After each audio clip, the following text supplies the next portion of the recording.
Hércules estava até reagindo a esse vídeo do Sérgio Sacani lá hoje no canal dele. Né, Ari? O Ari que tem mais conhecimento aí de física. Se quiser comentar alguma coisa.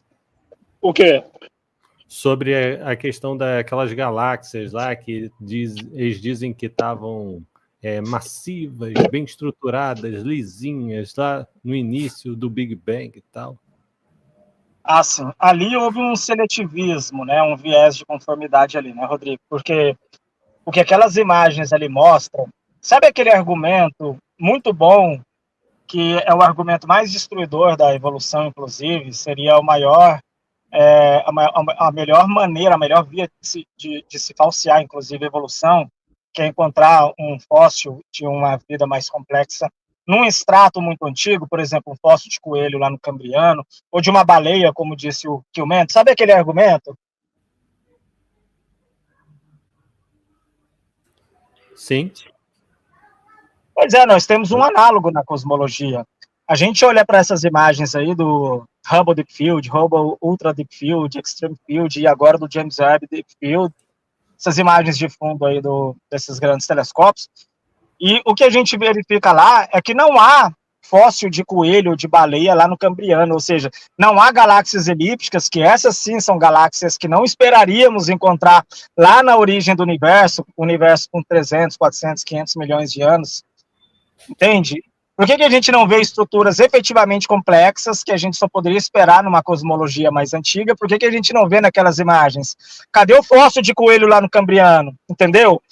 Portanto, eles ficam se atentando a pequenos detalhezinhos, nuances, mas aqui parece que há um percentual a mais de lítio do que o esperado pelo modelo padrão cosmológico, que previa talvez menos lítio. Essa galáxia aqui já tem uma aparência de madura. Não, cara, calma. Primeiro que algumas dessas galáxias aí depois têm se mostrado como falsos positivos, ou seja, não eram efetivamente galáxias. Outras têm se mostrado mais antigas, outras têm se mostrado menos complexas, e ainda que seja o caso delas serem complexas, não derruba efetivamente o Big Bang, porque o Big Bang tem muitas outras previsões que foram corroboradas, então você não vai derrubar uma teoria científica que tem várias previsões corroboradas por conta de uma que, entre aspas, aparentemente não corroborou.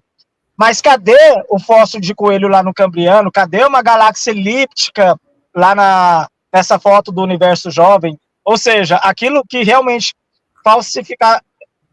falsificaria, né, o nosso modelo, principalmente a idade do nosso universo, você não viu naquela foto. Pelo contrário, você viu coisas que ainda esperaríamos encontrar numa cosmologia mais num universo cosmologicamente mais jovem. Inclusive, quando o Hubble produziu a foto o primeiro Hubble Deep Field, né, que apresentou essas galáxias aí mais maduras ali no universo muito jovem, nenhum cientista ficou lá elucubrando, meu Deus, foi um golpe na teoria do Big Bang, a gente vai ter que reformular as coisas. Não.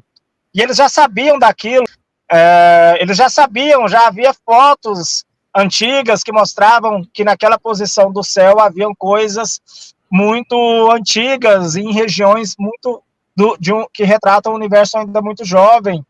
E isso em nenhum momento abalou a comunidade científica. Foi preciso haver recentemente uma comunidade integrada, globalmente falando, de designers inteligentes, né, de proponentes do design inteligente, para ficar olhando para aquilo ali, que a ciência nunca achou que era um mistério do além. Aquilo ali foi preciso que os proponentes do design inteligente olhassem para aquilo só agora, e decidissem que aquilo ali é um golpe no Big Bang, né? Coisa que a ciência já tinha visto. Essas imagens, elas são sim imagens que acarretam novas discussões, porque é para isso que a gente faz James Webb. Essa galera não sabe, Rodrigo, mas quando a gente gasta esse dinheiro e tempo para lançar um artefato científico do nível de um James Webb, a gente quer ser surpreendido, entende? E aí, quando a gente é surpreendido, agora a gente não pode mais nem demonstrar que ficou surpreendido, que é capaz deles falarem, tá vendo, eles ficaram surpreendidos, só pode ter refutado o modelo deles. A gente não pode mais nem se surpreender, porque a gente quer se surpreender.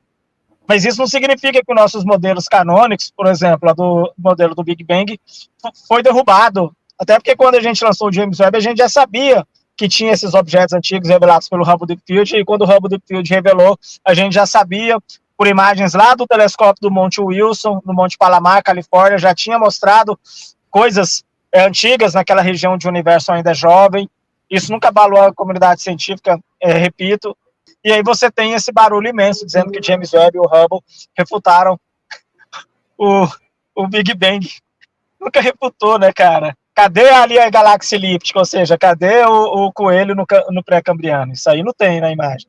No debate, ele mesmo falou que pesquisou e perguntou para o ChatGPT sobre o nascimento de uma estrela. E ele falou isso mesmo. Verdade. Ele falou isso?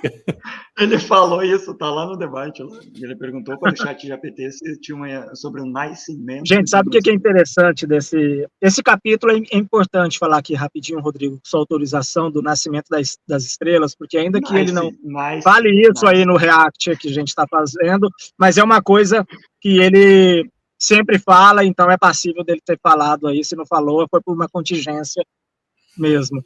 Mas que eles andam, né, gostando de perguntar para nós cadê registro de nascimento de estrelas? Com tantas estrelas, a gente só vê elas fixas, já estáticas, a gente as vê morrendo, né, as supernovas, mas a gente não vê um local, não olha para um local do céu que antes não havia uma dada estrela, de repente, plum, tem um brilho lá, uma estrela nova. A gente nunca vê isso acontecer. Primeiro, que o nosso campo de visão, aqui, principalmente a olho nu, nós conseguimos, quem tem uma retina saudável, né, consegue observar até cerca de 6.000 estrelas a olho nu. Uma pessoa ali com uma visão mais saudável, jovem, né, uma visão devidamente adaptada, a gente chama de olho escotópico, que é o olho adaptado ao escuro. Se ele conseguisse ver o céu inteiro, se o céu ficasse 24 horas do dia escuro, a gente sabe que depois vem o dia, mas supondo que ficasse escuro, essa pessoa contabilizaria, né, aproximadamente 6.000 estrelas, se ele pudesse percorrer todo o globo terrestre, né, e, enfim, isso é muito pouco, e essas estrelas, boa parte delas estão dentro daquilo que a gente chama de bolha local aqui, num subbraço da nossa Via Láctea, que é o subbraço de Órion. É uma região muito pequena de estrelas que a gente tem a capacidade de observar olho nu. A gente não observa olho nu estrelas muito distantes. A gente vê massas gasosas de gás e poeira, aí sim mais distantes, como a nebulosa de Órion, que dista, enfim, 1.500 anos-luz, e aí você tem objetos mais distantes, você tem nebulosas próximas do centro galáctico, nós temos massas gigantes, que são as galáxias, né, nós observamos a olho nu pelo menos 4 galáxias, Andrômeda, Triângulo, Grande Nuvem de Magalhães, Pequena Nuvem de Magalhães, como manchinhas discretas no céu, portanto a gente vê essas grandes estruturas à distância, mas a gente não vê estrelas distantes, estrelas mesmo, efetivamente, nós vemos muito próximas, e primeiro que essa é uma primeira explicação do porquê que estatisticamente é muito difícil a gente ver uma nova estrela surgindo, porque o nosso campo de visão, a partir do planeta Terra, o nosso campo de visão galáctico é pequeno, dentro de uma chamada bolha local de visão. A gente não tem acesso a estrelas além dessa bolha local, que não é tão grande em escalas de anos-luz. Eu esqueci exatamente o tamanho, mas ela não é tão grande. Prosseguindo aqui, segundo, se eles concordam que o mecanismo de explosão de uma estrela supernova existe, porque eles mesmos admitem que nós observamos supernovas, mas não observamos o evento inicial, que é o de nascimento, só a morte.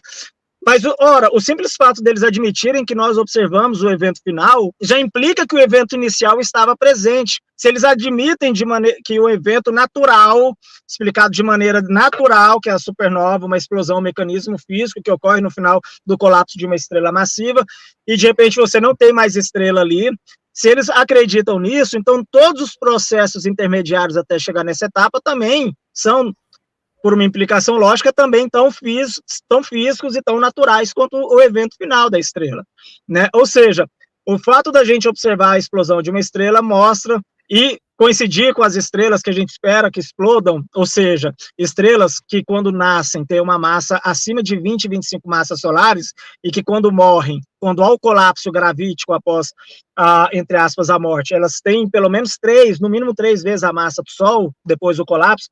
Essas estrelas com esse nível de massa crítica, a gente sabe que muito provavelmente elas terminarão suas vidas num evento de supernova, e a gente observa isso. Portanto, os modelos de formação, desenvolvimento, evolução e morte das estrelas estão corretos. Então, o simples fato deles admitirem que há supernovas, eles estão, sem perceber, admitindo que há surgimentos de estrelas, porque o processo da evolução estelar, ele é um só. Se uma parte não está errado ali, você rui com todo o modelo, né? E seria muita coincidência que nós observemos na prática exatamente a corroboração desse modelo. Então, quando eles falam que existe supernova, eles estão admitindo indiretamente, sem perceber, que também essas estrelas nasceram porque fazem o nascimento, faz parte desse mesmo processo evolutivo.